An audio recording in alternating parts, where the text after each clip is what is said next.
Coming in, we had like 2 inches to spare above the mast, and since then, with all the rain, the water level has risen over 3 feet.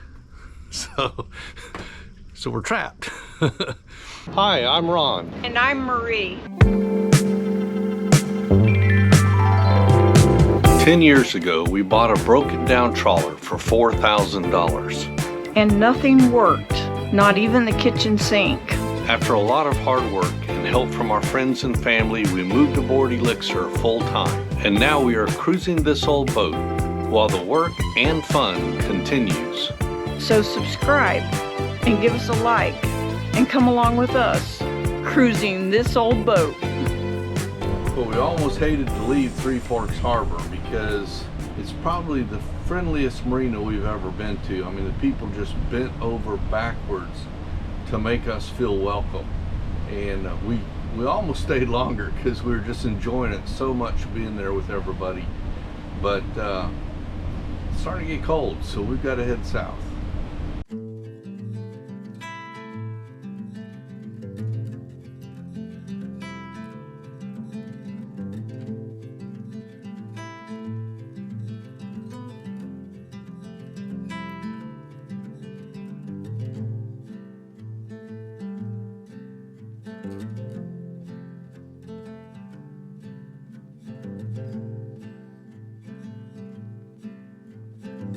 We drove the boat over that wall, even way higher than that, coming into this lock. He said he's dropped us about 30 feet.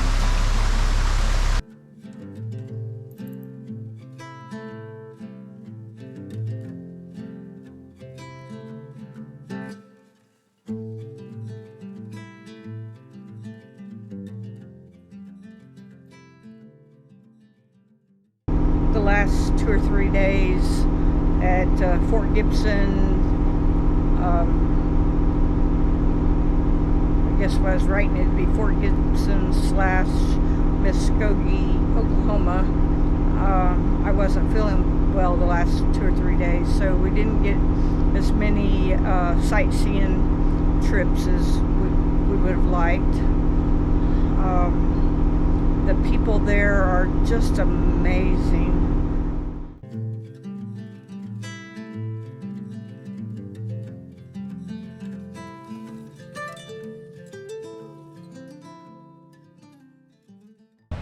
You hear all the time about how much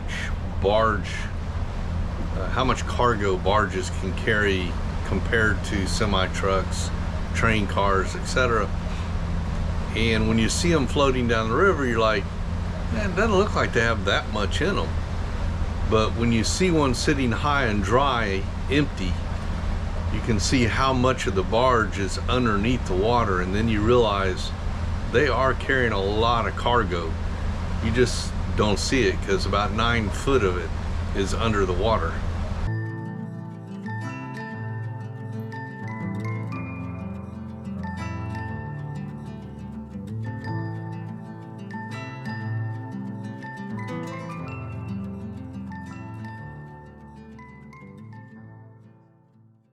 Well, we kind of just hung out this morning and didn't get ready to get underway because we're heading to Spadra Marina, and they asked that we come in a little bit late to give them time to jockey some boats around and make room for us. So we didn't want to leave too early. And as I got ready to weigh anchor, I checked AIS because there's a lock right here. I mean, we can see the lock from where we're at, and or almost see, it's just right around the corner. But if we go straight out into the channel, we can see the lock. And so I checked AIS to make sure there were no tugs going in the lock before we weighed anchor. I didn't see any there whatsoever. We weighed anchor, headed out into the channel, and as soon as we cleared the curve right here, the AIS lit up with tugs in there, and I radioed the lock, and they said it's gonna be a couple hours because we're just starting to lock a double through. So that's always fun. So we had to turn around and come back and drop anchor right where we just weighed anchor from. And meanwhile, as we were heading out to the channel, Seaward showed up. They left yesterday, I think, from Callahan Cove Marina. We met them while we were there, and they're starting a loop.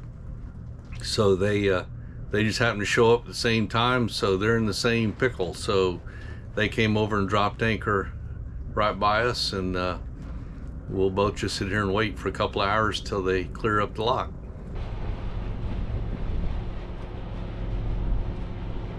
Well, it's been about an hour and 45 minutes, and the tug finally made it through the lock. So we have weighed anchor, Seaward has weighed anchor, and we are headed into the lock. This will be the first time, I'm pretty sure it's the first time this entire trip that we've gone through one of these locks on the river with another boat in the lock at the same time.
Well, we made it underneath the bridge, but Marie says we were cutting it close. She said a couple inches, that was about it.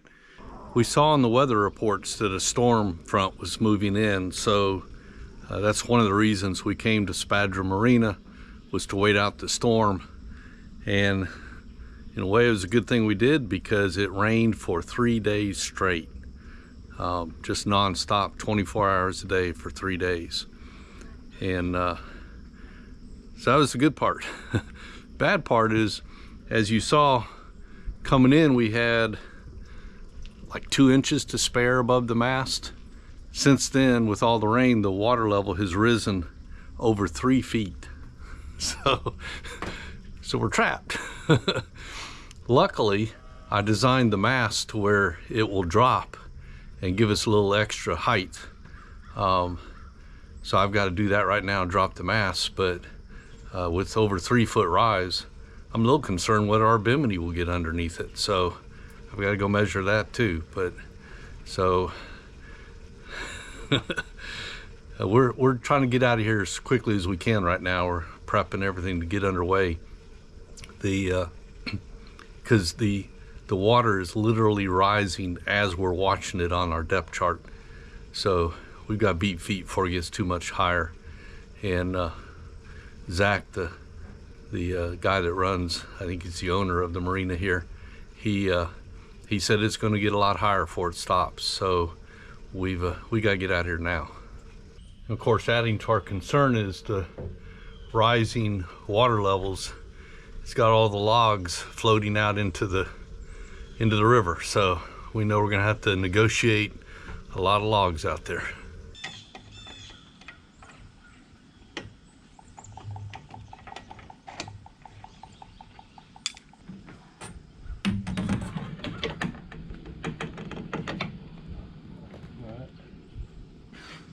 Bug tried to go on my face.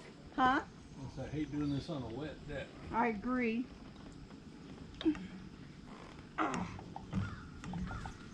Are you pushing hard against me? There it goes. How much harder do I need to push? It's still not coming my way. Ah. Oh, okay. I can't hold it once it starts. I know, just keep it coming. I got it. All right, surely I got it now.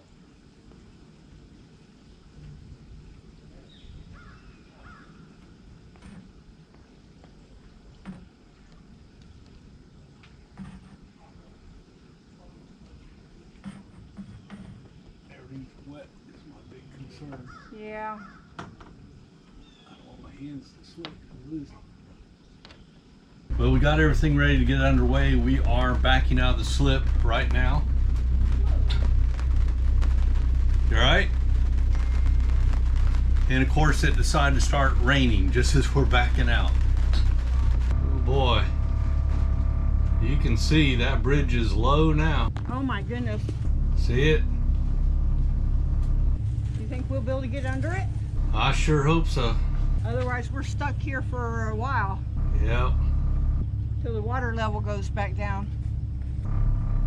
Boy, that makes me real nervous. I'll see what I can do. Just stay really close to the port side. So we've lowered the, I don't know if you can see or not, we've lowered the mast, lowered the antennas. We have not lowered the bimini top, but we've had a lot of rain up here. There was a lot of rain in Oklahoma and everywhere else, I guess, and it is filling up the pool area in here. And just this morning, I think it's raised, what, like 4 foot just this morning, Ron? No, it's about 3 foot. 3 foot? About 3 foot just this morning. And it's been raising a little bit. Well, it raised like a foot yesterday, and it's from the water running down through the rivers. And I'm up here to be able to see if we can make it underneath the bridge. And my head's higher than the bimini top.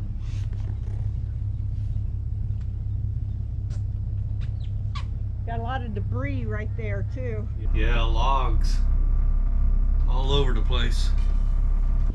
The one area we need to go through has got a lot of debris.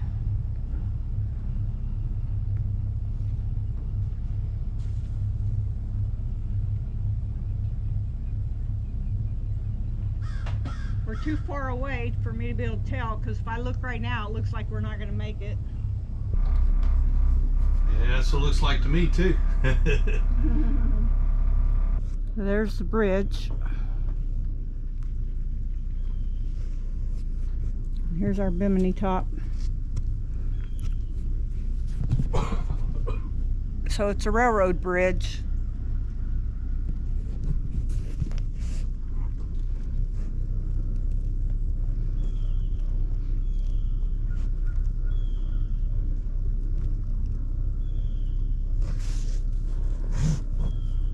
Oh my goodness, it's gonna be close, and I'll have to duck definitely.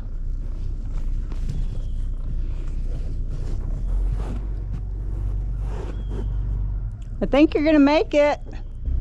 I think we can make it one more time. Boy, that is close. I'm under it up here. Yep, you're under it. You actually have more space now than you did when we came through with the mast up. I just didn't see it because the mast was up higher. Ah! I'm all the way under? Yep. Well, the back of the boat's still under there, but yeah. All right. Don't gut it. I'm not holding on. I got a log here I got to avoid.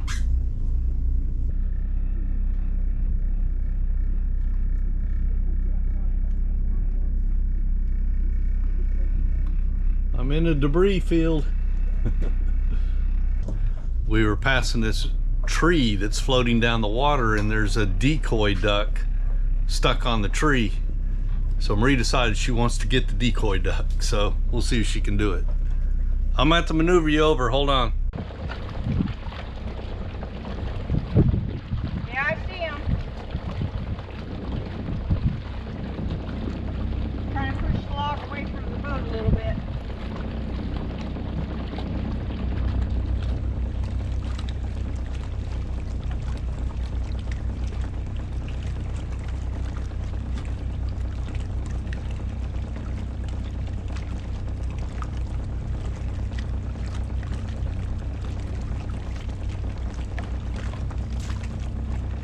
I got him. You got him?